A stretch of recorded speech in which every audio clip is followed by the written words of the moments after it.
নমস্কার। আমাদের মতো সাধারণ মানুষ যারা মাসে ৮-১০ হাজার টাকা রোজগার করে পরিবার চালায়, আমাদের আর কিচ্ছু চায় না। ওটাতেই সুন্দর চলছে।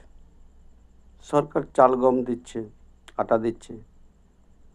কিন্তু আমরা সহজ সরলভাবে বাঁচতে চাই। আমাদের এত ঝামেলা প্রত্যেক দিন।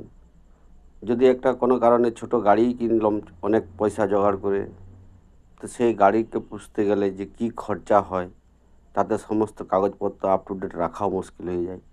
কারণ ৮-১০ হাজার টাকায় গাড়ি পোষা খুব মুশকিল। কিন্তু প্রয়োজনে পুষতেই হয়। এমনও তো পরিবার আছে, যেমন আমার পরিবারে সবসময় গাড়ির প্রয়োজন। ২ টি মেয়ে, ১ টি মেয়ে অসুস্থ, আরেকটি মেয়ে সুস্থ। তাদের একটু দুর্বলতা বেশি। আমাদের বাড়িতে তো সেরকম খাবার-দাবার হয় না। দুর্বলতায় থাকে। তো এইভাবে যদি চলতে থাকি, শুধু একটা বিষয় নয়, আরও যেন ওই আগে সরকার করে গেছে দুবারে রেশন। এই রেশন তুলতে গিয়ে কী যে হয়রানির শিকার হতে হয়, নিচু স্তরে কেউ সেটা ভেবে দেখে না। প্রত্যেকটি জিনিস যদি সহজ এবং লভ্য করা হয়, প্রত্যেকটি মানুষ কষ্ট করে হলেও প্রত্যেকটি জিনিস করবে। যেমন গাড়ি আপ টু ডেট কাগজপত্র প্রত্যেক মানুষেরই থাকে না। এটা আমাদের মতন অন্তত ৮-১০ হাজার টাকা রোজগার করা লোকের পক্ষে সম্ভবও নয়।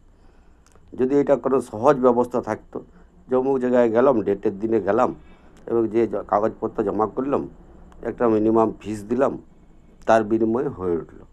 এতে কী হয়েছে, এই দালাল ধরো, ভেন্ডার ধরো, প্রত্যেক বিষয়ে জমি জায়গা যদি কোনো কারণে আমার অল্প পরিমাণে জমি সম্পত্তি থাকেও দাদু ঠাকুরমার নামে, দাদুর নামে, বাবার নামে, তার বাবার বাবার নামে, সেই সম্পত্তি অটোমেটিকলি যে আমাদের নামে হবে, সেরকমও কোনো সিস্টেম নেই।